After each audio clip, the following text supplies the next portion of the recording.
Now, it's always annoying when somebody criticises you for something that they're doing themselves. That's a bit how it feels in Britain when we hear that the United Nations, which sent lawyers to the Supreme Court to thwart our Rwanda scheme, has been sending refugees to Rwanda themselves.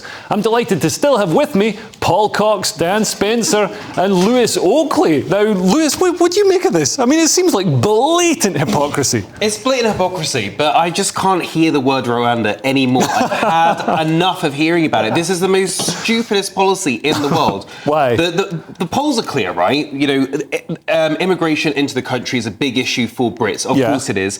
We've obviously got record numbers of illegal immigrants coming over now, and that's what Rwanda is aiming to solve. But it's not going to be able to. So, and that's a smaller number as well. It's like there is so much that needs doing on immigration to kind of reflect what the British people are telling us they want in polls. The idea that, you know, we're tethering everything, Rwanda's going to solve everything. We're probably going to get about 5 people there, maybe, if we pay more millions of pounds and go through more legal battles and have more votes and debate it until we're blue in the face. You're probably going to get 5 people there before the general election. It's worth every penny. Fire some nurses. It's a waste of money. It's a waste of time. I think Rishi Sunak should actually be, you know, ashamed of himself for continuing the policy. He didn't believe in it in the first place, is what we're kind of led to believe. He's just kind of carrying it on now. It's like, well, why don't you just go back to the drawing boards, think about something that actually might work, and, you know, sync with that policy. Lewis, you're full of criticisms. Have you got any better solutions? No, I'm not paid money to fix such a big problem. Lewis, I'll give you a $5 right now.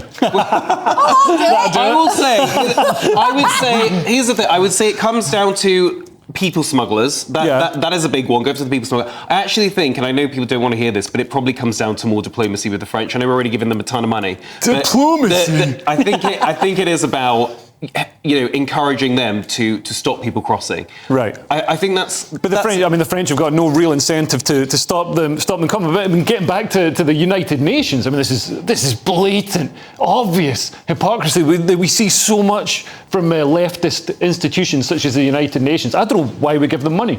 This is absolutely horrendous. I mean, because they're doing the exact thing that they constructed a legal team to stop our government doing. So my mind is completely blown. I mean, is it a case that the United Nations is so disparate the right hand doesn't know what the left hand is doing? Now, back to this $5, Leo. I've got an idea, right? See what you think, right? And I've said this to my husband. He thinks I'm mad, but that's normal. A booth. Right, a booth. A booth? A booth. Sherry booth. No, not a sherry booth, but like, you got a booth in Calais. People can just queue up and go, hello, I'm here to apply for asylum in the UK. It's that little green blob just over the water there. And you just have a booth. Because everything's so complicated, right? You have to go online, you have to make applications, you have to do all this, that. Can't we just have a booth where people queue up and they go, I want asylum in the UK? You go, all right, what's your name? You write it down. Have a booth. And then they get asylum in the UK. Well, yeah, because if they pass, they pass. And then they just get a ticket and they come across on a solid ferry. Like, none of this dangerous rubbish. But, surely the big issue with the illegal crossings is that these people, these men, the majority of them are men, they're gaming the asylum system to get here, Paul. They're not, like, a lot of them aren't genuine asylum seekers fleeing persecution and war. Because as far as we know, there isn't that much of it in France. There might be some dog poo on the pavement, but there's no war. No, exactly. And I was reading Love Letter to the West by Konstantin Kisin this week. First time I'd read it.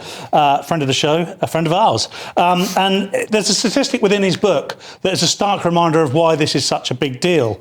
In the 10 or so years of New Labour under Tony Blair, the amount of people we let into the UK via immigration was greater than the amount of people that came into the UK between 1066 and 1997 in terms of immigration. And I have since looked up that statistic, and it is true. It's a remarkable statistic. And I'm not saying at this point that all immigration is bad, because that would be wrong also. However, there is a finite amount of immigration. So the reason that policies like Rwanda come into fruition is because there's a serious issue. And Rwanda in particular, or third-party country as a policy, is a huge victim of party politics, because ultimately Labour will have to come up with something, and it will look very similar to Rwanda, and it might not even be in Rwanda. It might be the Mullah-Kintyre or what Tony Blair said in 2002. Yeah, it's interesting you bring that up, because it was revealed this week as well that Tony Blair was looking at a Rwanda-style plan. Didn't want to pay for those ridiculous airfares and pay a dictator in Africa, so he was going to do it on the island of Mull,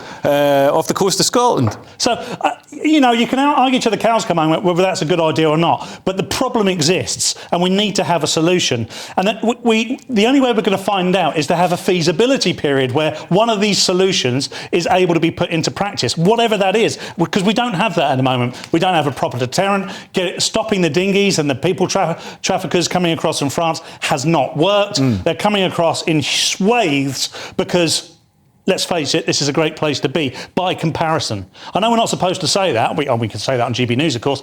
But Great Britain is a great place to be by comparison. Even probably by comparison to what? France. I've been on holiday, and it was nicer in some places. So, yeah, it was warmer. The food was better. But maybe we need to start putting posters. Let's tell everyone it's rubbish. Let's show somebody take a photo of Dundee on a rainy Sunday and put it up in Calais. And just get them to tune into News 24 on the BBC. They are telling us on a daily basis how bad this country are, how xenophobic we are, how fascist we are.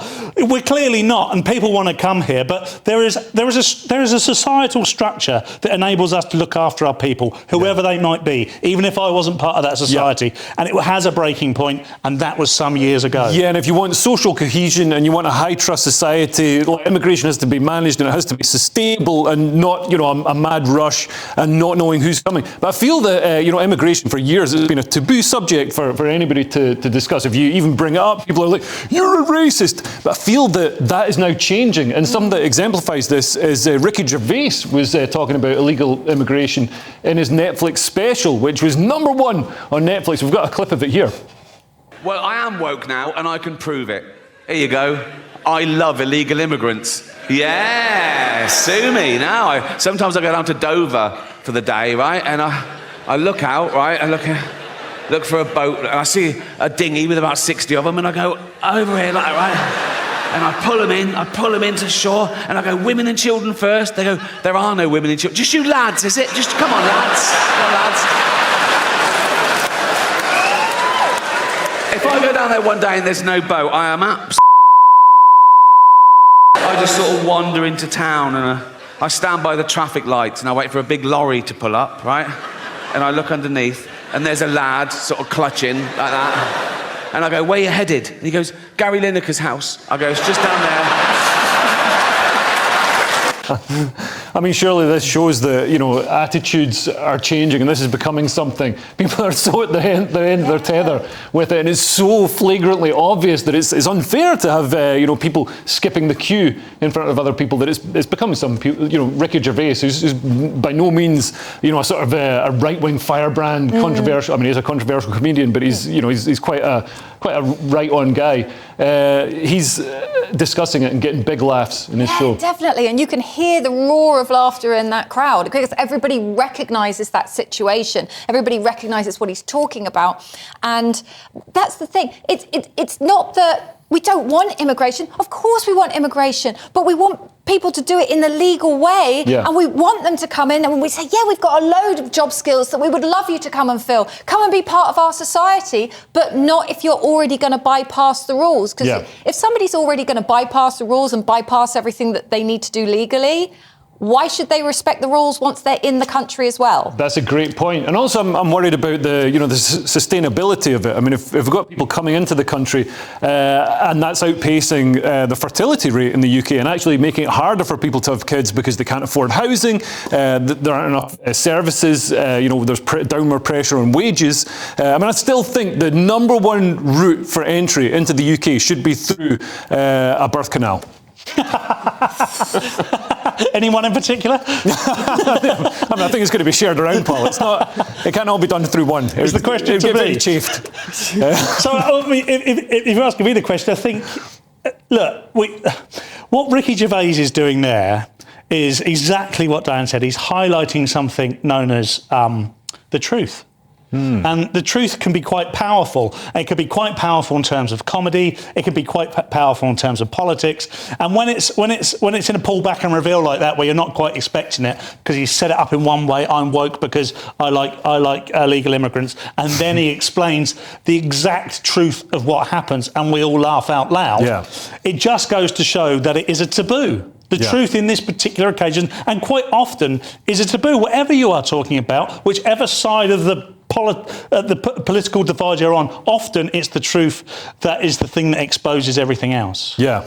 I will say that I actually agree with you. I do think that for a while it was taboo. I don't think it is anymore, because we are getting those polls. You are getting things talked about in comedy. And I think to your point as well, it's not that people are saying we don't want any immigration. I think what they want to see is just competency, that a government can say, this is how many people we need, this is the skills we need, and we can obviously take some people that are having a hard time in as well, and we'll set the number at this, and then make that happen. Yeah. And I think it's just the years of a government proving they just have no control over anything. Yeah. That people say, well, no, hold on, and I think that idea that you're a bad person for talking about it, that has shifted a little bit now. Yeah, a competent government. Can we ever dream of having such a thing? Anyway,